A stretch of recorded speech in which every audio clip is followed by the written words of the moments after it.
I have challenged the exploration team to go out and drill into areas that are known to contain higher grade gold and start to deliver high grade gold exploration results to the market, which should start to demonstrate the gold potential.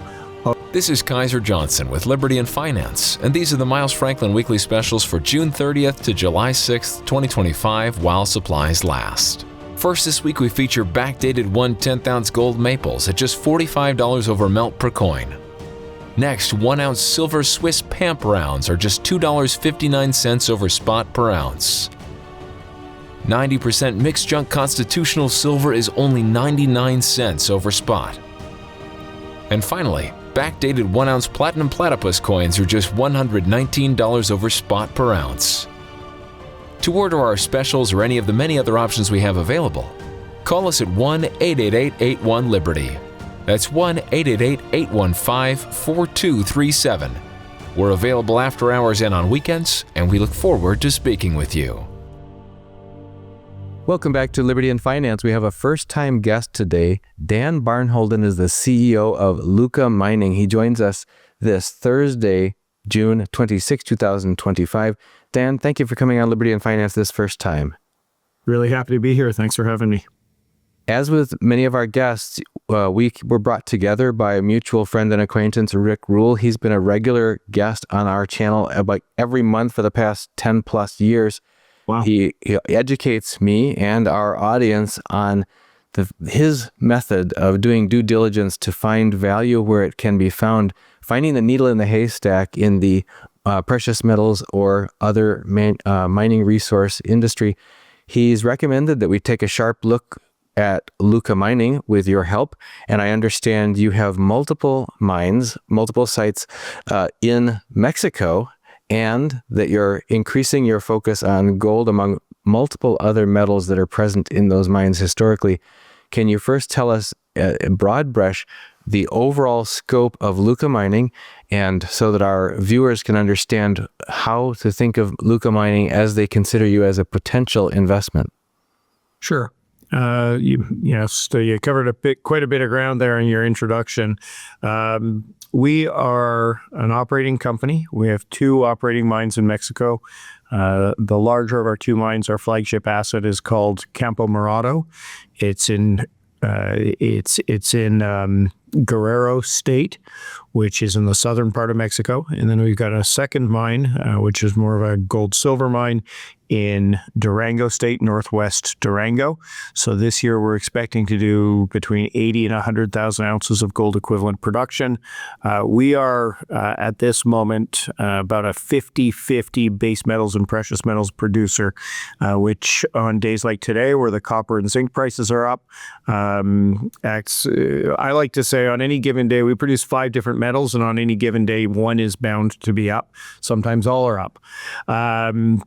So a polymetallic producer, as you mentioned, one of the things that is going to be a big focus for us in the second half of this year and beyond is increasing our focus on gold. Obviously, with gold pushing up against $3,400, it's a great time to be thinking about how we can produce more gold and have more of our revenues linked to precious metals.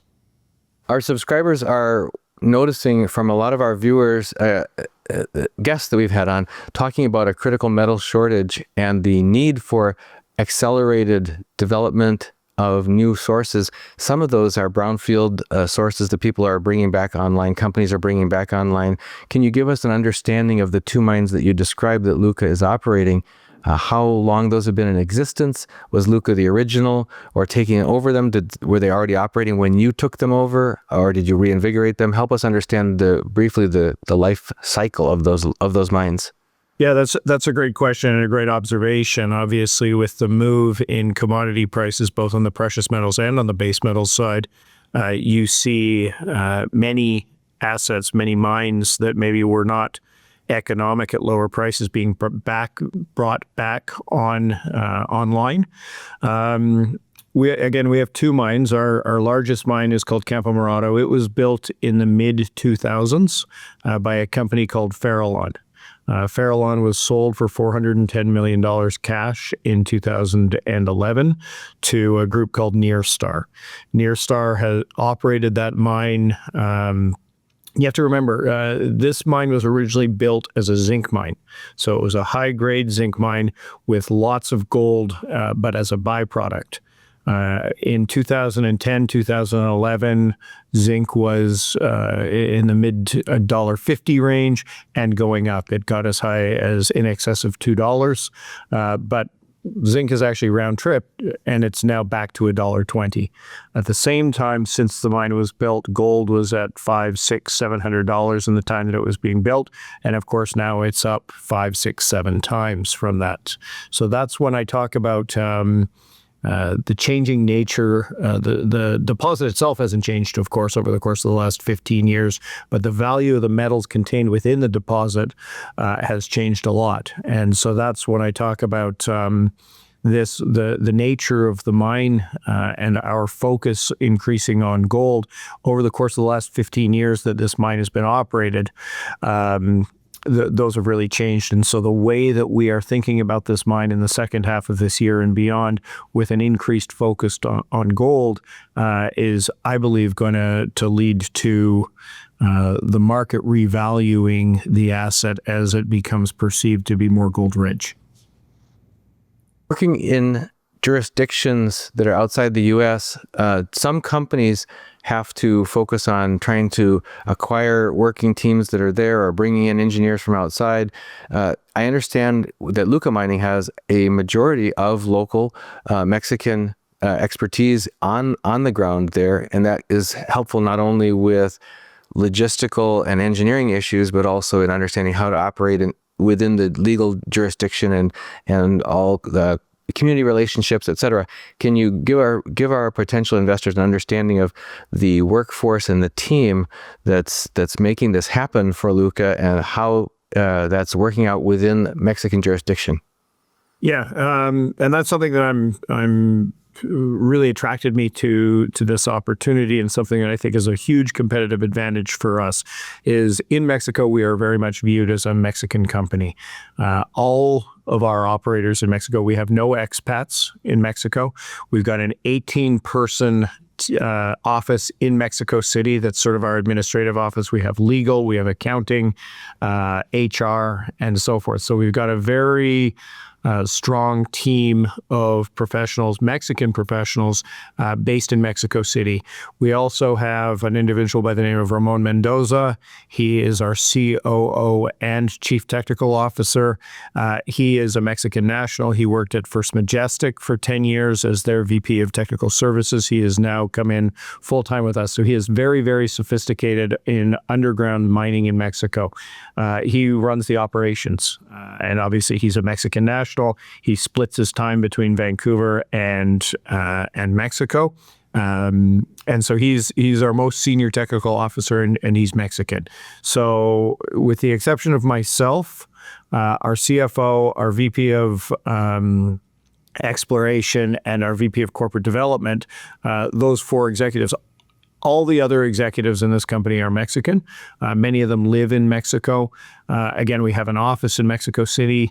So we are very much, and when the senior executives go to Mexico, the teams are led by someone other than myself. So that we have Mexicans talking to Mexicans rather than gringos talking to Mexicans. And so it works very well for us. It allows us to operate as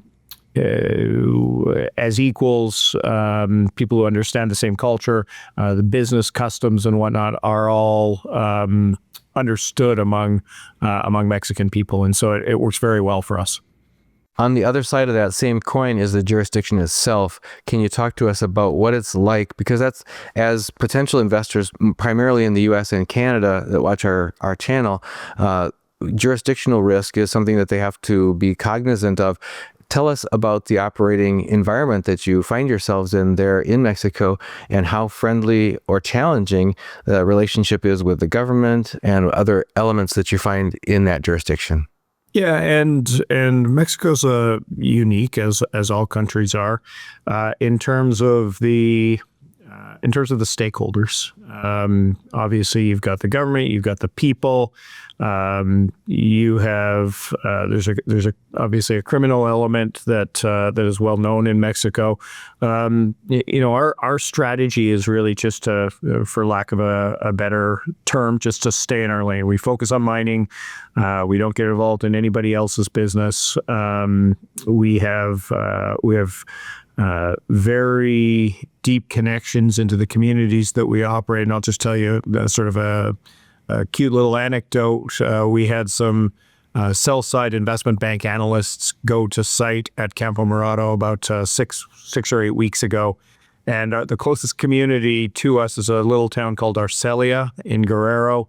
The mayor of Arcelia sent, because he knew that some important investors and investment bankers were coming to site, wanted to see, he actually sent us a goat to barbecue at so it was, it's a goat. What's a goat worth? $100 or something. But it was more the gesture of the fact that he recognized that we were an integral part of the community. We employ a lot of people there. We pay a lot of taxes. We put a lot of money into the community, and he recognized that we were having some important dignitaries to site, and he wanted to demonstrate that we were welcome in this community. And so we thought it was, again, just a kind of an anecdote, but it's anecdotal evidence that we are very much a part of the communities and a respected and valued part of the communities that we operate. I thought it was because he thought you were the greatest of all time, which might be the case. So what about this increased emphasis going forward on gold, given the outperformance of gold relative to other assets that may be on the ground? How do you accomplish such a feat? If this has been a mine that's already been in operation, was primarily a zinc mine in the past, how do you increase the emphasis on gold production?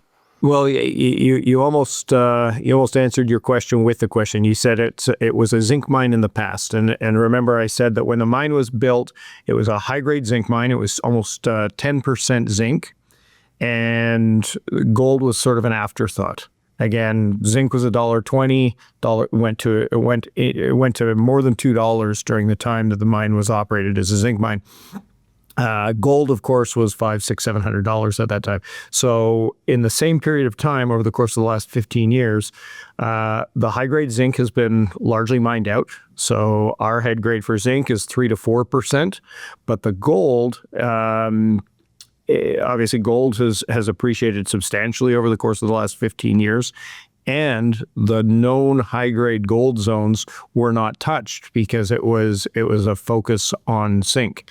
So now what we're doing is we are going back and we're starting to drill from surface into the higher grade gold zone. So your audience can start to expect that the drilling that we are doing, and we kicked off some surface drilling last month, and that's going to focus on gold. And so I have challenged the exploration team to go out and drill into areas that are known to contain higher grade gold and start to deliver high grade gold exploration results to the market, which should start to demonstrate the gold potential of this mine. The thing that intrigues me the most about that is what Rick has continually tried to educate us to adopt a mindset that he has exhibited throughout his career, and that's seeing value before the crowd, before the investing crowd becomes obvious. Don't wait for your decision to be corroborated by market movement. Once the crowd finds out, to say, oh yeah, I should do that because the crowd's telling me I should. He loves to find things where there's latent value that hasn't been realized and reflected yet in the price of things. And this sounds like another Rick Rule, diamond in the rough, or in this case, gold in the zinc mine story, where the investing public probably hasn't got that inside information that you will have as you do this drilling program and unlock that additional value for your shareholders.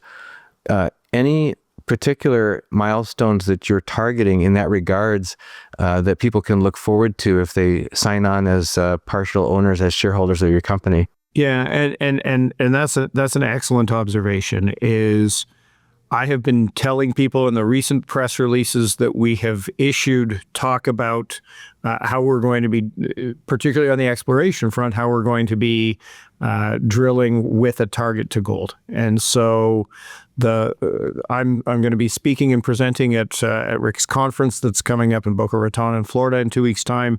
And one of the things that I'm going to be talking about is how we are going to be increasing our exploration focus on gold. And so the first and foremost thing that people can watch for is the next set of drill results will start to demonstrate a higher grade, I hope, a higher grade results on the gold front. So that's one. So that it's the drilling, the next bunch of drilling.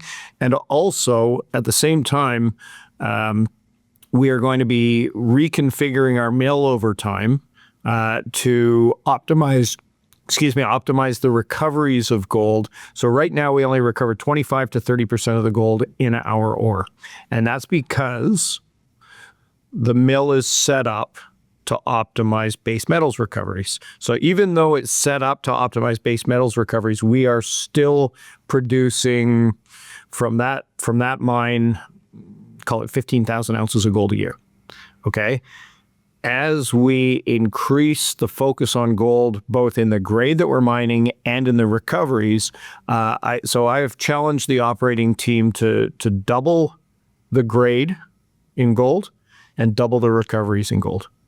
2 times 2 is 4. So the goal is to get 4 times more revenue from this mine over the course of the next 18 months from gold. That will be a game-changing outcome for this company. The pattern going forward for brownfields is, as with any mine, it's a depleting asset and resource unless you define and discover through your drilling program further extents of mineralization that are going to unlock new value that was latent until then.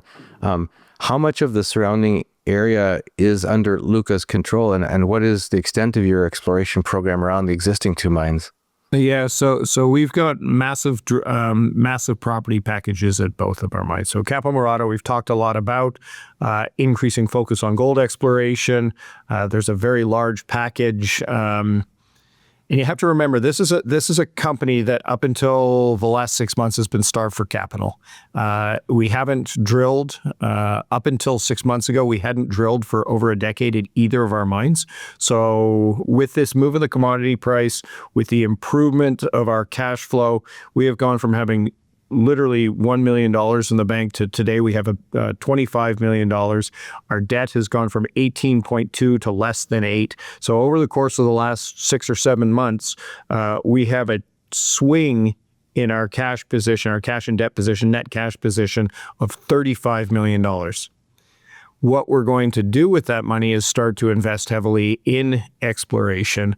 That's going to be the main driver of value creation. So again, the exploration that we intend to do at Campo Morado, I've already described a little bit about that, focused on gold. Over at Talahueto, again, there's been very little done on the exploration front since 2013 at this mine. And so just literally last week, we kicked off the first surface drilling since 2013. So 12 years, and a lot's changed in 12 years, most notably, obviously, again, the gold price. And so we are back surface drilling at Talahueto, and I truly believe that this property package has the potential to host a multi-million ounce deposit. And the challenge for us is to get out there and find it. Of course, we were never going to find it if we weren't drilling. So this is kind of... to my mind, our company and what I like about it, and I suspect what Rick likes about it, is we have the upside of a drilling company with the stability of a cash flowing operating company. And that's what I find exciting. In fact, I was buying shares in the market last week because I have a big belief that our current valuation is underpinned by our current operations. And there's all kinds of upside available to us from enjoying ongoing drilling success. Well, I'm glad to hear you're going to be at the Boca conference. I'll be there as well, so it'll be great to meet you in person. Yeah, absolutely. And also for our viewers, folks, if you aren't already planning on attending, if you haven't registered to attend the Rule Symposium on Natural Resource Investing in Boca Raton, Florida, July 7th through 11th, there's two ways you can do it. You can either, well, there's a link in the description of this video. You can register to attend in person in Boca Raton, Florida, which would be preferable. Or if you can't travel and you want to be able to watch the live streams and the recordings from the comfort of your own home, you can do a 100% virtual option as well. Both of those registration types are available if you just look at the link in the description of this video. And on the flip side, for people who want to find out more about Luca Mining right now ahead of the conference and start boning up on that so that they can make an informed decision about becoming a shareholder, we'll put the Luca Mining corporate information in the description of this video. Are there any other tips from you, Dan, on how people should proceed, at whom they should reach out to, or how they could get the best first start of information about the company itself? Yeah, but by all means, I mean, we look to be as responsive as possible to investors and potential investors. IR@lucamining.com. Those go to our investor relations person, but serious inquiries always end up on my desk. So we are very responsive. We're big believers. I've invested almost $2 million in the market, either in offerings or buying on market. So I'm a big believer in what we're doing, big believer in the potential of this company. And so I act like an investor in Luca, as opposed to we don't pay big salaries. We like to have alignment between management and investors, and so I believe that I think like an investor first and foremost. I agree that that's the best way for any business to build trust and to, frankly, to get the performance, the best performance of their company, and certainly the best rewards to their shareholders, is to think like an owner and invite others to be aligned with that as well. Well, the tax treatment of capital gains is much better than the tax treatment of your salary. So I'd much rather earn capital gains than a cash salary. So that's a good point. Very focused on share price appreciation rather than trying to earn a big salary. Yeah, tax efficiency is important for companies and individuals alike. We've been speaking with Dan Barnholden, the CEO of Luca Mining, for this first time on Liberty and Finance. Dan, on behalf of all of our viewers and subscribers, I just thank you for joining us, and hope we can maybe do a live one from the conference or record it together there in person. And look forward to bringing more stories as your drill program makes progress there at your two sites, as you do treasure hunting in addition to the ongoing operation that you've already got. Thank you for joining us. Thanks for having me. Real pleasure. This is Kaiser Johnson with Liberty and Finance, and these are the Miles Franklin Weekly Specials for June 30th to July 6th, 2025, while supplies last. First this week, we feature backdated 1/10-ounce gold maples at just $45 over melt per coin. Next, 1-ounce silver Swiss Pamp rounds are just $2.59 over spot per ounce. 90% mixed junk constitutional silver is only 99 cents over spot. And finally, backdated 1-ounce platinum platypus coins are just $119 over spot per ounce. To order our specials or any of the many other options we have available, call us at 1-888-81-LIBERTY. That's 1-888-815-4237. We're available after hours and on weekends, and we look forward to speaking with you.